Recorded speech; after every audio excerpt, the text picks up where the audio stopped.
station covering all of the DMV. This is DC News Now.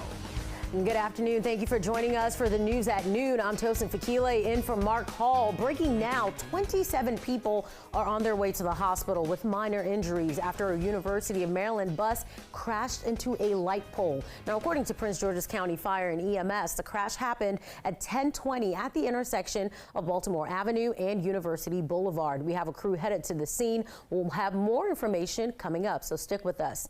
All right, 12 o'clock and gunfire erupts on a Baltimore University campus during a homecoming celebration. That mass shooting left 5 people injured. Our Liberty Zabala is at Morgan State University with what we're learning about the victims.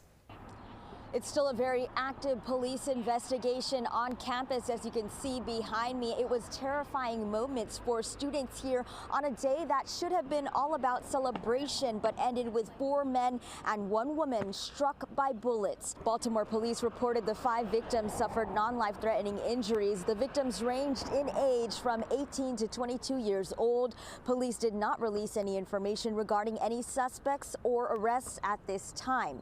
Police say the shooting happened here yesterday at around 9:25 p.m. The president of Morgan State University said the gunfire erupted shortly after the crowning of Mr. and Miss Morgan State. Students and staff then scrambled, and police ordered them to shelter in place as SWAT officers worked to clear and secure buildings. Shortly after midnight, students were released. The president of the university has canceled classes for today. Meanwhile, the mayor of Baltimore said this mass shooting underscores the need for national gun reform. For those who decide to come on this jewel of a campus and inflict this pain and trauma on their community, we're going to find you. We won't stop. Turn yourself in, because we are not going to tolerate that happening here or anywhere else. And the Randallstown NAACP is now calling on Baltimore police and leadership to end the violence across Baltimore County. For now, at Morgan State University, Liberty Zabala, DC News Now. All right, let's take a live look outside right now over the Washington Monument, and you can see some of that fog we saw all morning kind of still hanging out, but the good news is the sun is out. Meteorologist Damon Matson joins us now for the latest check of the forecast.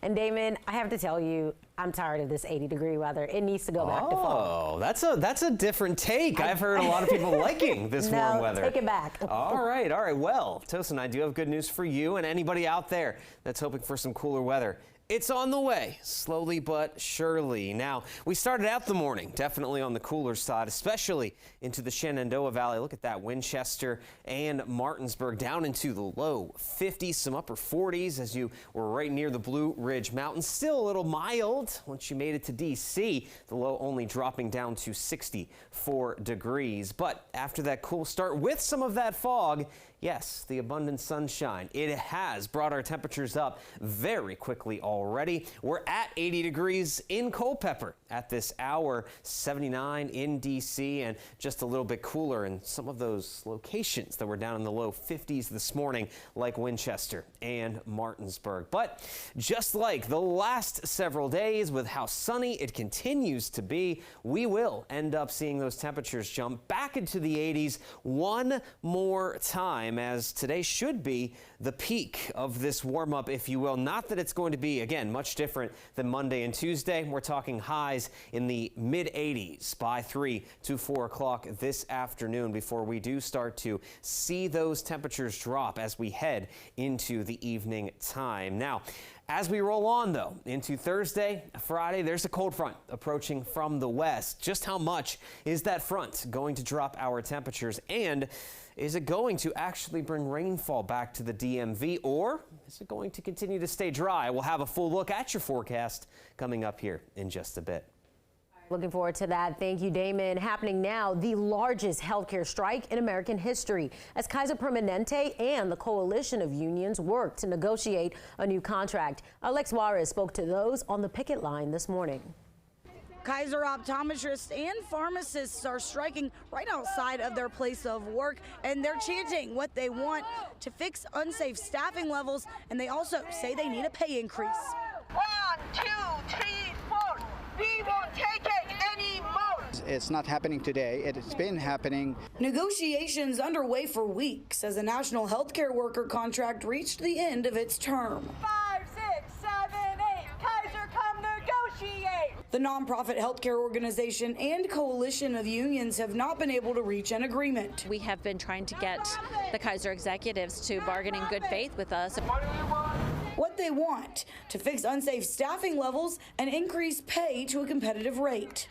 In a statement, Kaiser Permanente said negotiations went through the night Tuesday and are ongoing. In part, they said, quote, "There's been a lot of progress with agreements reached on several specific proposals late Tuesday." It's frustrating. I've been in this job for long enough to understand it and understand the needs for better staffing. We got the power. They want to take care of patients. And the patients seem to understand, showing support as they drive by. One day might seem like an inconvenience. It's more of an inconvenience to have to wait 3 months because we don't have the proper staffing. 3 months, the current average wait to get an appointment.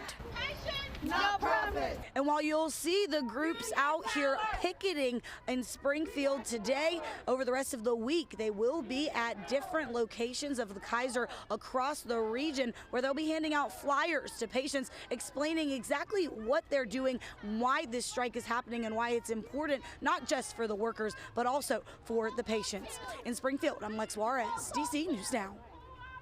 All right, thank you, Lex, for bringing that to us. Now, while there are currently 180 union members striking in our area, there are over 4,000 healthcare workers who are part of the union in this area. Those workers, however, still under contract until December. And 12:06, we have an update to the overnight shootings back here in the district, all of which happened in just 5 hours. That shooting on Blaine Street Northwest is now a physical abuse allegation. The other 4 shootings happened in Southeast, M Street, Savannah Street, 18th Street, and Pennsylvania Avenue. We're waiting on more information from police, but as for the victims in those shootings, officials say the victims in the Pennsylvania Avenue, M Street, and 18th Street shootings all have non-life-threatening injuries. We'll keep you up to date as we learn more. And D.C. crime thrown into the spotlight after Congressman Henry Cuellar was carjacked. Now, those crime stats in the district looking worse this year compared to last. So let's take a look. So far this year, D.C. has seen a 28% increase in total crime. D.C. police crime data shows over 5,000 car thefts this year, more than double the amount during the same time last year. Both homicides and violent crimes also remain up over 30% compared to last year. Those who live in the district say the focus needs to be on higher police presence, more jobs, affordable housing, and mental services. I'm definitely afraid in the city, and I would definitely say that I'm afraid walking around my own. We could allocate funds to mental health resources, to drug treatment, drug reduction. D.C. council members are still working on crime solutions for the future.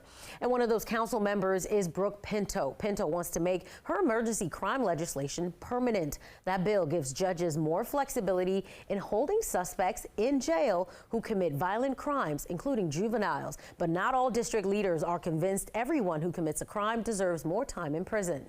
There could be tectonic shifting with regard to the relationship of federal government agencies, their authorities, and the regulated public. But it's not just lawmakers putting out crime solutions. Community members are getting involved as well. Our Danielle Hamburg spoke with grassroots organizers trying to keep kids out of trouble.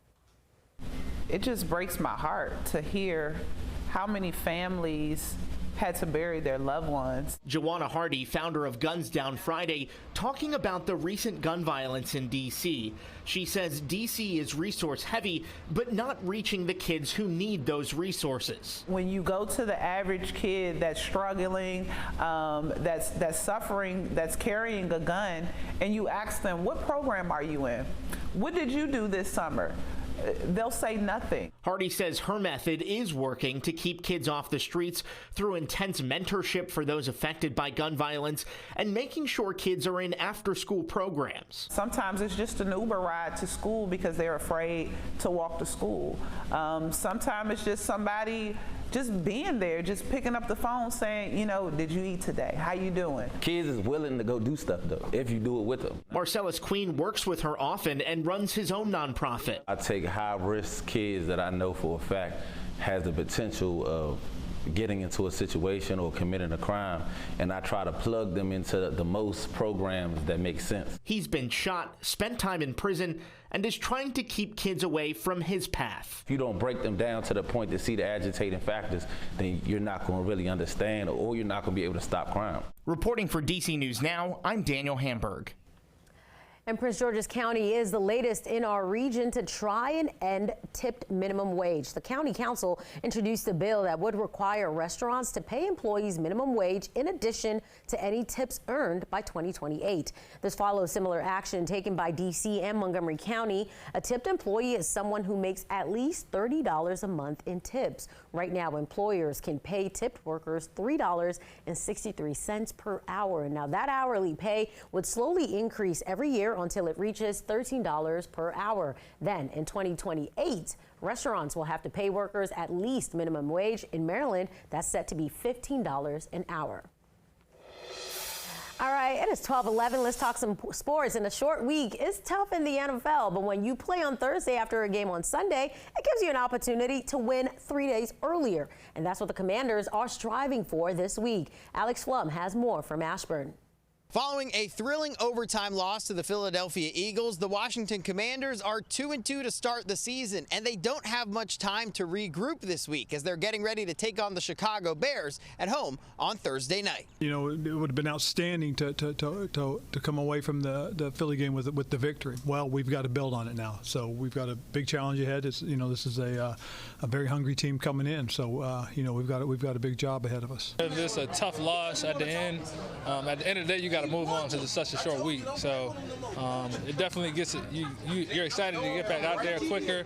But I think even if we had won, we would have had that same mindset. So I think that's just the nature that comes with Thursday night games. The way we lost, it was just really tough, and it's hard to process. You usually get a few days to process that, but now you're on a short week. You got to be able to learn from it, but also move forward and try to win on a short week. Quicker way to get that bad taste out of your mouth, and a chance for us to correct the things that we didn't do well last week. Approach is about the same. I mean, you still got to grind film, still got to prepare on the practice field.